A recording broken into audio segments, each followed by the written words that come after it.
कल्याण डोंबिवली परिसरामध्ये अनेक भागांमध्ये रस्त्यांवर खड्डे पडलेले पाहायला मिळतात। पावसाळ्याआधी आणि पावसाळ्यानंतर खड्डे बुजवण्यासाठी करोडो रुपयांचा टेंडर काढला जातो, तरीही अनेक रस्त्यांवर खड्डे पडलेले दिसून येतात।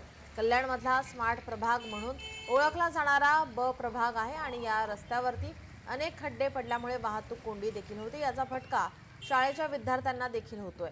ब प्रभाग क्षेत्र कार्यालय देखील याच रस्त्यावर असल्यामुळे अनेक अधिकारी देखील याच रस्त्यावरून ये-जा करतात। मात्र अधिकाऱ्यांना हे खड्डे दिसत नाहीत का, असा सवाल नागरिक उपस्थित करतात।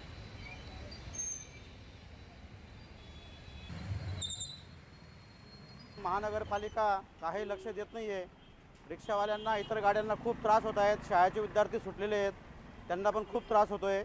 इथं आमचे कंबरडे मोडार आले आहेत। महापालिका काही लक्ष देत नाहीये, फक्त वरच्यावर मलमपट्टी करतात। पाऊस आला का ते लगेच माती निघून जाते। माझी एक विनंती आहे महापालिकेला, कमीत कमी लवकरात लवकर त्यांनी माती किंवा काय असेल डांबरीकरण वगैरे काय असेल ते लवकरात लवकर करावं, ही माझी नम्र विनंती। लोकशाही मराठी ऐका, पहा, जागरूक रहा।